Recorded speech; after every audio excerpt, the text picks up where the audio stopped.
Hi guys, welcome back. All right, so this is going to be today's topic video. It is for the 12th of July. Let's go ahead and see.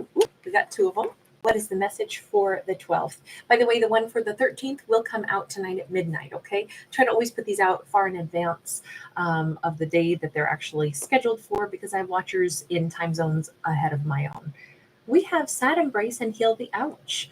So actually, this could be a very gentle day. It could be that there is a character who needs a little support and is going to receive it, possibly from an unlikely source.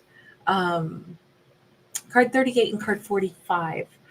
I, I think that today's topic video for the previous day, we had this card. I remember talking about 38, and so many people were like, that breaks down to an 11. Yes, it was for the 11th. And by the way, of course, today is the 11th as I'm recording this, but this video is for the 12th. So this could be kind of like a little follow-up, a little piggyback. The fact that we have an unexpected healing, like somebody really does want to heal. And I would say that we have a character who could really use it. I'm just going to say, even though these are all fictional stories, of course, I'm sending a huge warm hug to anybody and everybody out there, especially on the 12th, anybody that needs a hug. I hope you know you're among friends here. We have a lovely, lovely community here on this channel. And so lots of love to everybody. I don't know, if it's a tough day, wow, we have the devil. This is... now I'm thinking of that theme song from Friends, when it hasn't been your day, your week, your month, or even your year. That's what this feels like. Like somebody has been trapped for a while in really difficult times, and it's been really hard. And with that devil card there, I'm going to say that our character, whomever our character is who could really use a hug right now, they have been trapped. Wow. Trapped in some hurt and pain. And this could be just negative thoughts, or this could be they've had a string of bad luck and then that made it feel even worse. They could have really genuinely been left out in the cold on something, and that really was upsetting. So let me get one more here. We've got the Two of Pentacles in the reverse. We have the Ten of Wands upright. Okay. I think our character is about to shed this distress anyway. They seem to be in this energy on the 12th of saying, I've been stuck long enough. I've been left out long enough. I'm ready to go ahead and shed this myself. So although it could be that simultaneously someone else is coming in to give them some support. This could be the person who caused them grief, or they could be getting some gentleness from a total stranger or someone who's never done them wrong.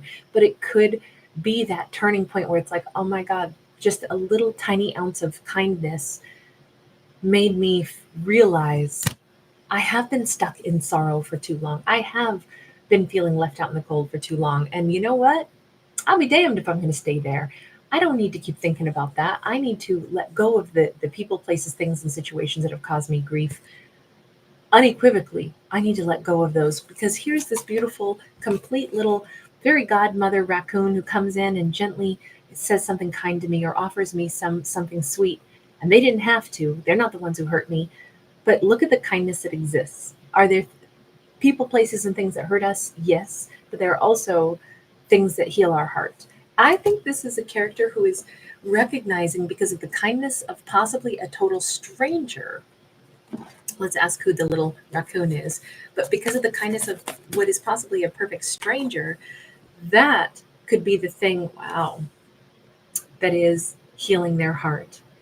It could be somebody who has known their own same or even greater heartbreak, and that could be putting it into perspective. Somebody that has gone through something really tough is trying to help heal our lead character, and our lead character, who could be a Capricorn, doesn't have to be, realizes, I have been hurting for a long time, and here this beautiful stranger who admittedly has their own hurts and pains, they really understand my own heartbreak, and they are giving me support.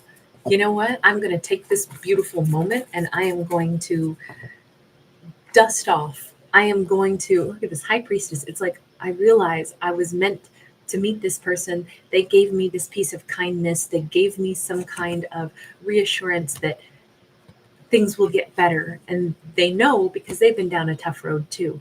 And they're not even the person who hurt me, but here they are to give me a dose of kindness. That I wish it was the person who'd hurt me that gave me the dose of kindness. But you know what? Maybe this was more a message from the universe, some essence of reassurance like, hey, things do get better. Hey, don't hold on to the places and the people and the things that hurt you. Instead, gravitate toward the where there's kindness. People, there are broken hearts all over this world. Oh, that's a song.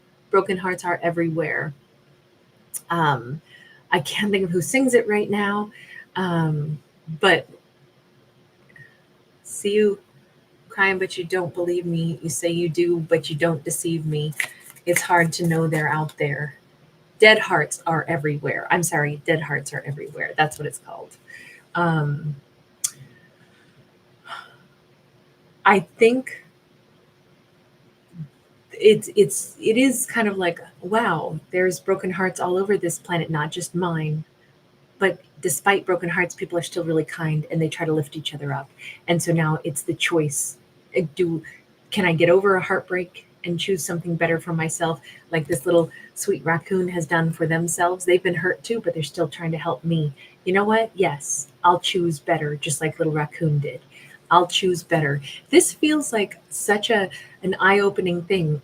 Someone with their own tragic story is assisting our lead character, and our lead character takes that moment to heart and they say, thank you, universe, for showing me that I have the choice on, what I want to continue to steep myself in versus how I want to move forward.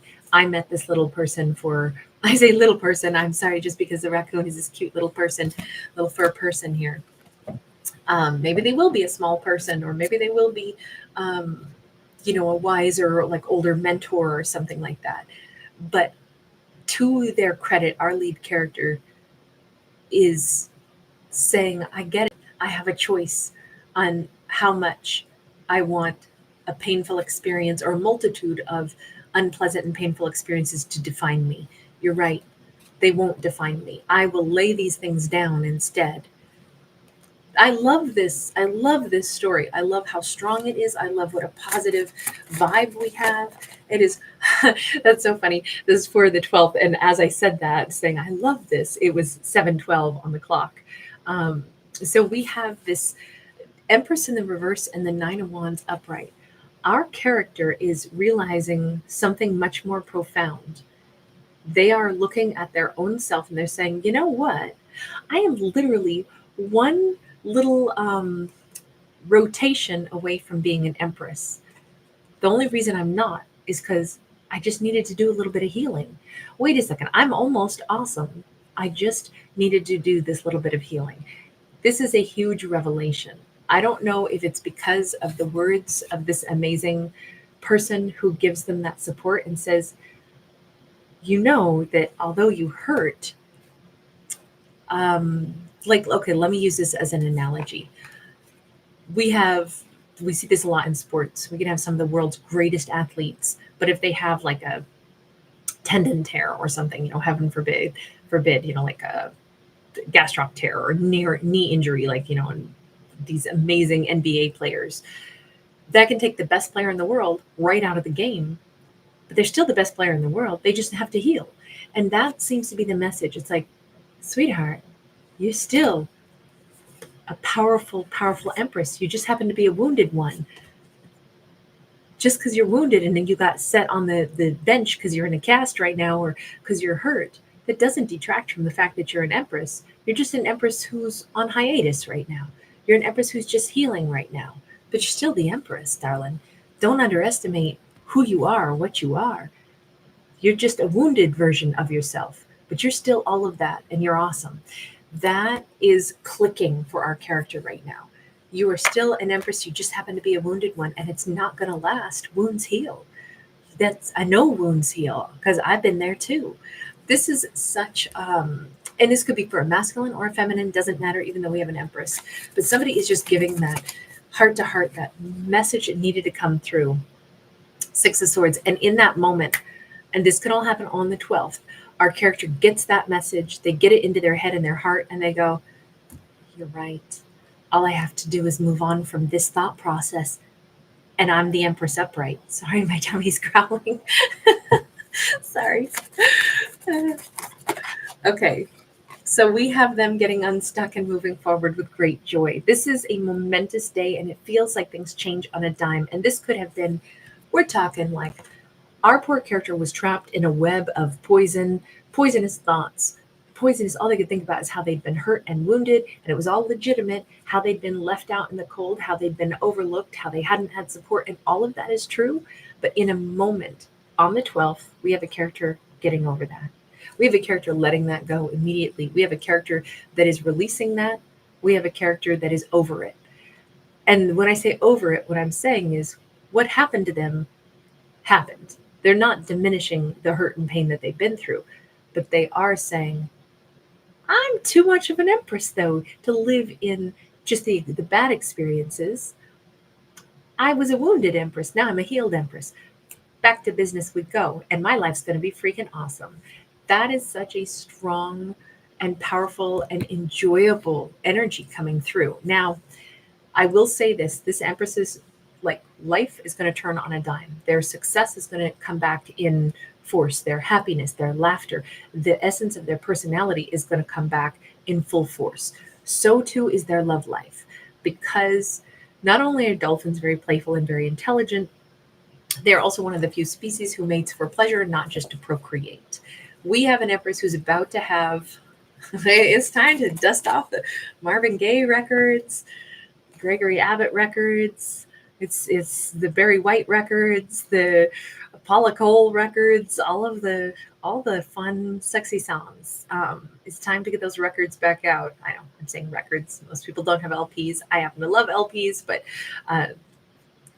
you know what I'm saying. We have the lovers. We have a person coming into our character's life, and it's going to be, I think it's such a huge and swift turnaround. A character who was so steeped in hurt and pain, on the 12th, they have this complete 180. And almost immediately after that, we have change. We have somebody approaching them. Now, the Lover's card 6, maybe it takes 6 days. Maybe it takes 6 weeks, whatever it is. We don't see their face yet because they're still a little bit off in the distance. But keep in mind, our character themselves, our Empress, is moving directly toward them as well.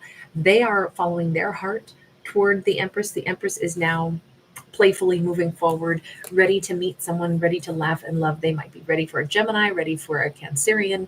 The bottom line is this one simple, well-placed sentence and gentle energy from our little raccoon fairy godmother person changes everything for a very wounded Empress, and they are able to gravitate towards something completely different in their life now.